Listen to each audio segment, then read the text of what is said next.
नमस्कार, मैं हूं डॉक्टर जिज्ञासा भारत होम्योपैथी से। आज इस वीडियो में बात करेंगे इरिटेबल बाउल सिंड्रोम या आईबीएस के होने वाले कॉमन लक्षणों या सिम्टम्स के बारे में। यदि मैं बात करती हूं आईबीएस की, तो ये यूजुअली इसका मेन रीजन होता है स्ट्रेस या फिर जो इंटेस्टाइन्स हैं, इंटेस्टिनल फ्लोरा का डिस्टर्ब होना। यानी कि जो बैक्टीरियल फ्लोरा होता है वो या तो बढ़ गया है, डिस्टर्ब हो गया है, या कुछ तरीके की फूड इंटॉलरेंस है। इन तरीके की वजहों की वजह से सिम्टम्स आते हैं। सबसे पहला सिम्टम जो बहुत कॉमन है वो है ऑल्टरनेट डायरिया एंड कॉन्स्टिपेशन। दूसरा सिम्टम अगर मैं बताऊं तो वो है ब्लोटिंग, यानी कि गैस का बनना, जिसकी वजह से पेट में स्वेलिंग फील होती है, एब्डोमेन थोड़ा सा टफ फील होता है, सूजा सूजा फील होता है। अगर मैं बात करती हूँ ऑल्टरनेट डायरिया एंड कॉन्स्टिपेशन की, तो इसमें पेशेंट कंप्लेन करता है कि कभी तो ऐसा है कि कॉन्स्टिपेटेड रह रहा है, वो स्टूल बहुत हार्ड है, डिफ़िकल्ट टू पास है, और कभी उसके लूज मोशन वाली प्रॉब्लम रहती है। तो ये समझना मुश्किल हो जाता है कि आखिर प्रॉब्लम कहाँ है। तो ये कोई स्ट्रक्चरल लेवल पर प्रॉब्लम नहीं है, ये इंटेस्टाइन के, गैस्ट्रोइंटेस्टिनल ट्रैक्ट के फंक्शनल लेवल पर प्रॉब्लम है। इसलिए किसी डायग्नोस्टिक टेस्ट जैसे कि अल्ट्रासोनोग्राफी, गैस्ट्रोएंडोस्कोपी, इनमें भी इसका पता नहीं लगता।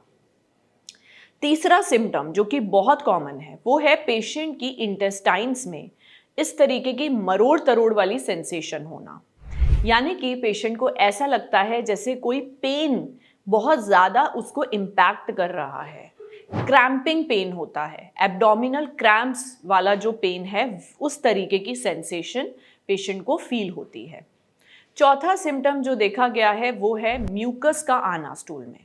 यानी कि पेशेंट को ऐसा फील होता है कि एक तो उसके स्टूल में म्यूकस विजिबल है, वो फील करता है। उसके अलावा जो एक छठा सिम्टम मैं बात करूं वो इस तरीके का होता है कि पेशेंट को उसकी इंटेस्टाइन्स क्लियर नहीं हुई हैं ढंग से।